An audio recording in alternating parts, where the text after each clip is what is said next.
UPSC की journey कई बार थकाने वाली होती है।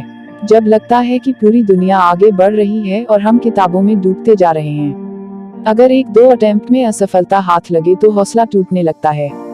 लेकिन इन दो दोस्तों ने हार भी देखी और जीत भी देखी।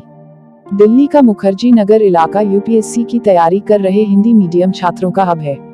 यहाँ आसपास के इलाकों वजीराबाद, परमानंद कॉलोनी, नेहरू विहार में हजारों छात्र आंखों में आईएएस बनने का सपना लेकर आते हैं।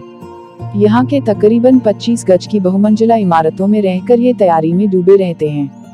बिहार के प्रिंस कुमार और राजस्थान के गगन मीना भी यहाँ इन्हीं उम्मीदों से पहुँचे थे।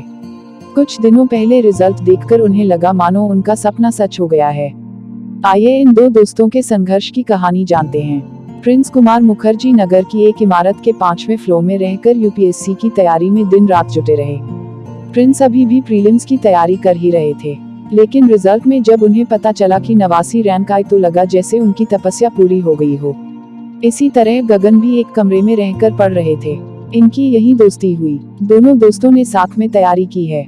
इससे पहले बीते साल दोनों की रैंक कम आने के कारण आईपीएस की जॉब मिल गई थी। आईपीएस को मिलने वाला रुतबा और पौवा बुलाकर ये दोनों दोस्त फिर से लौटकर यहीं आए और उसी तरह की लाइफ दोबारा जी। इसके पीछे दोनों का ध्येय आईएएस बनना था। प्रिंस ने बताया कि ये मेरा चौथा अटेम्प्ट था।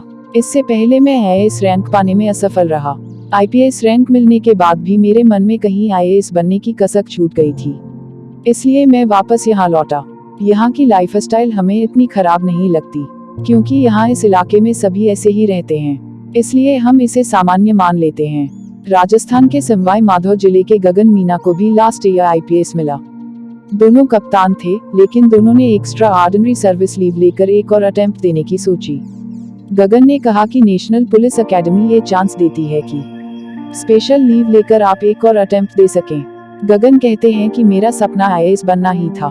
मेरे पिताजी खेती करते हैं, घर में सभी कह रहे थे कि अब बहुत हो गया, लेकिन मेरी प्रायोरिटी आईएएस बनने की थी। सच पूछिए तो मेरे परिचय में जिस सिविल सर्वेंट को मैंने जाना वो मैं खुद ही था।